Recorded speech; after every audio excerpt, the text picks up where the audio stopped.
Exercise 3.2 question number 2 first part है।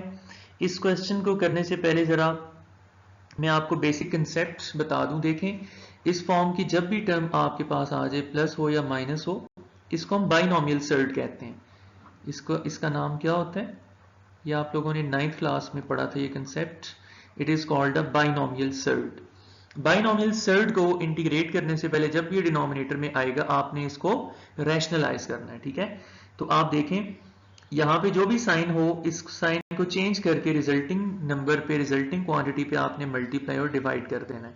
तो यहाँ पे लिखते हैं सबसे पहले dx divided by x plus a square root plus square root of x plus b. इसका कॉन्जुगेट क्या बनेगा? यहाँ से साइन चेंज करें, resulting quantity will be the conjugate, यानी x plus a minus x plus b whole divided by x plus a minus x plus b. अब आप देखें जरा, न्यूमरेटर में तो आ जाएगा x plus a minus x plus b whole divided by, rationalise जब भी किया जाता है डिनोमिनेटर में एक ही फॉर्मूला बनता है। वो फॉर्मूला कौन सा होता है? जरा यहाँ साइड पे मैं लिख के आपको दिखा दूं। डिनोमिनेटर में हमेशा ये फॉर्मूला बनता है a plus b into a minus b equals a square minus b square. अब आपके इस क्वेश्चन में a जो है वो फर्स्ट टर्म यानी इसके इक्वल है, और b जो है वो सेकेंड टर्म यानी इसके इक्वल है। तो ये फॉर्मूला आप बनाएंगे तो ये बन जाएगा a स्क्वायर यानी फर्स्ट टर्म का square minus second term square root of x plus b का स्क्वायर। अब ये स्क्वायर और स्क्वायर रूट्स एक दूसरे से कैंसिल हो जाएंगे, तो ये बना x plus a minus x plus B, और डिनोमिनेटर में क्या सिचुएशन बन रही है? यहां से बाहर निकलेगा x प्लस ए। अब देखें ये नेगेटिव साइन है, तो आगे इसकी वजह से ये जो बाहर एक्सप्रेशन आएगा x प्लस बी, इसके अंदर मौजूद दोनों टर्म्स का साइन चेंज हो जाएंगे, तो ये हो जाएगा माइनस एक्स और माइनस बी। अब ये x और माइनस एक्स कैंसिल हो जाएंगे, तो क्या बना? a माइनस बी बन गया, square root of x plus a minus square root of x plus b over a minus b. अब a माइनस बी यहाँ पे कांस्टेंट है, ठीक है। x और y जो है वो वेरिएबल्स हैं आपके इस चैप्टर नंबर 3 और 2 में, a और b कांस्टेंट्स होंगे। तो a 1 over A be constant है, इसको आप कांस्टेंट को हमेशा इंटीग्रेशन के आउटसाइड रखा करते हैं। अच्छा, यहाँ dx भी आएगा हर स्टेप में, मैं लिखना भूल गया। तो ये है x plus a x plus b bracket dx। अब नेक्स्ट स्टेप हम आगे लिख लेते हैं राइट साइड पे इधर। तो अब आप इंटीग्रेशन का साइन अलग-अलग लिखोगे दोनों टर्म्स के साथ। तो सबसे पहले 1 over a minus b integration आ जाएगी first term x plus a के साथ dx। फिर इसी तरह 1 ओवर a माइनस बी, इसको हम सेकेंड टर्म के साथ भी लिख देंगे x प्लस बी, और साथ में आ जाएगा dx। अब आप जरा देखें, जहां कहीं पे अगर आपके पास स्क्वायर रूट लिखा हुआ होता है तो उसका मतलब होता है कि फंक्शन की पावर 1/2 है, तो यानी यहाँ स्क्वायर रूट को मैं रिप्लेस कर सकता हूँ होल पावर 1/2 के साथ। इसी तरह यहाँ पे भी आपके पास होल पावर आ जाएगी 1/2। प्रॉपर्टी कौन सी यूज की? क्योंकि अगर कहीं पे ये बात लिखी हो स्क्वायर रूट ऑफ x, तो वो x की पावर 1/2 के इक्वल होता है। ये प्रॉपर्टी यूज कर ली मैंने। तो इसके मुताबिक पावर रूल आ जाएगा। पावर रूल क्या कहते हैं कि पावर गिवन जो है 1/2, उसके नीचे जो बेसिक फंक्शन अवेलेबल है यानी x प्लस ए, उसका डेरिवेटिव 1 बन रहा है, वो पीछे अवेलेबल है, तो फिर उसकी अवेलेबिलिटी की वजह से हम फंक्शन की गिवन पावर 1/2 में 1 को ऐड कर देंगे और न्यू रिजल्टिंग पावर 1/2 प्लस 1 पे डिवाइड भी कर देंगे। Same is the case on to the second term, x plus b की गिवन पावर 1/2 में 1 को ऐड भी कर देंगे और रिजल्टिंग पावर यानी 1/2 प्लस 1 पर हम डिवाइड भी कर देंगे। अब इसको फर्दर हम सिंप्लीफाई कर लेते हैं। 1 over a minus b, 1/2 plus 1 का आंसर आता है 3/2, एलसीएम लेने के जरिए से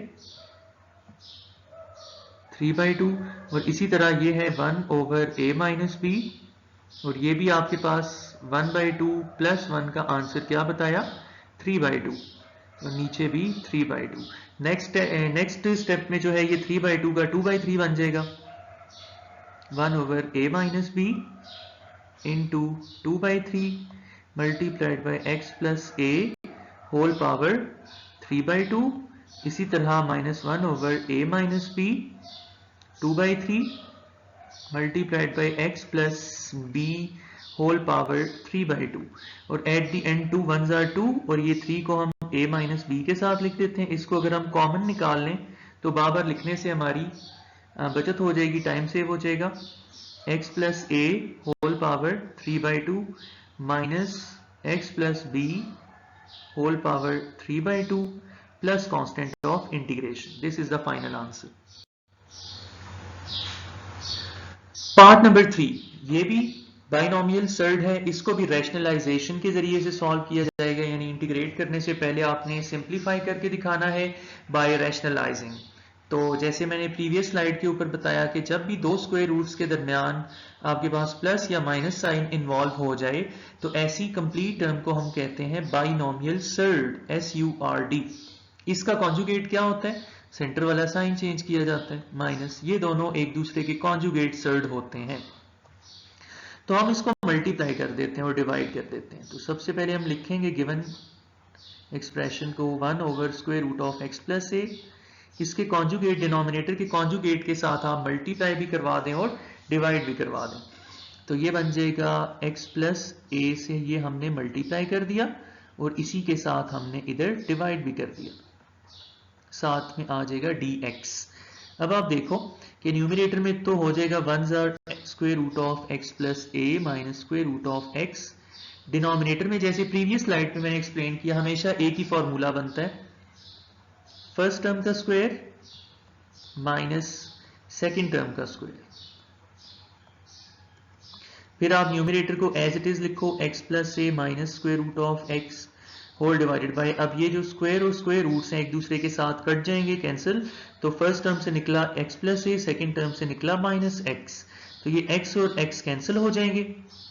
अब देखो न्यूमरेटर में हम लिख सकते हैं x plus a square root को x plus a whole power 1/2, x square root को लिख सकते हैं x power 1/2 divided by a। अब a जो है कांस्टेंट है, यहां मैं प्रॉपर्टी बता दूं कि ये प्रॉपर्टी लगती है दिस इक्वल्स दिस वन, ठीक है। और ये आपको नाम याद होने चाहिए कि this is called radical form and this is called exponential form. अब ये कांस्टेंट को हम इंटीग्रेशन साइन के आउटसाइड लिखा करते हैं और यहाँ पे आ जाएगा x plus a whole power 1/2 minus x power 1/2। इसको नेक्स्ट स्टेप में हम सेपरेट भी कर देते हैं, अब इंटीग्रेशन को 1 ओवर ए बाहरी हम लिखा रहने देते हैं। तो ये जो इंटीग्रेशन साइन है ये सबसे पहले इसके साथ आएगा और फिर सेकंड टर्म के साथ, दोनों के साथ अपना अपना अलग-अलग इंटीग्रेशन साइन। तो x plus a whole power यहां से बन जाएगी आपके पास 1/2 dx और इंटीग्रेशन साइन सेकंड टर्म के साथ भी आ जाएगा 1/2 dx 1/a। अब पावर रूल लग जाएगा, पावर रूल आपने सीखा हुआ है, नहीं सीखा तो पावर रूल का लेक्चर जरूर देखिएगा कि आपके पास जो भी अगर x प्लस ए की पावर 1/2 हो, बेस के अंदर जो मौजूद है x प्लस ए उसका डेरिवेटिव 1 बन रहा है पीछे अवेलेबल हो, तो x प्लस ए की गिवन पावर में आपने 1 को ऐड करना होगा और उस पर डिवाइड करना होगा। ये पावर रूल आपको आना चाहिए इंटीग्रेशन का। इसी तरह x पावर 1/2 में भी 1 को ऐड कर लेंगे और जो है रिजल्टिंग पावर पे हम डिवाइड भी कर देंगे, साथ में आ जाएगा प्लस कांस्टेंट ऑफ इंटीग्रेशन। अब 1/2 प्लस 1 का आंसर एलसीएम के जरिए से आ जाता है इक्वल टू 3/2। इसी तरह 3/2 माइनस ये भी हो जाएगा आपके पास 3/2 और 3/2 प्लस कांस्टेंट ऑफ इंटीग्रेशन। अब ये 3/2 का रेसिप्रोकल लेंगे तो ये 2/3 बन जाएगा, 2/3 times a into x plus a whole power 3/2 minus 1 over a को भी अंदर मल्टीप्लाई कर दिया मैंने, तो ये हो जाएगा ऐसे 3/2 प्लस, देखें c डिवाइडेड बाय a जब आप करेंगे तो कोई न्यू कांस्टेंट आ जाएगा, इसको आप ऐसे ही लिखा रहने दें या आप इसको सपोज कर लें इक्वल टू c1, वो आपकी मर्जी है। बहरहाल यहां तक भी आपका आंसर करेक्ट होगा।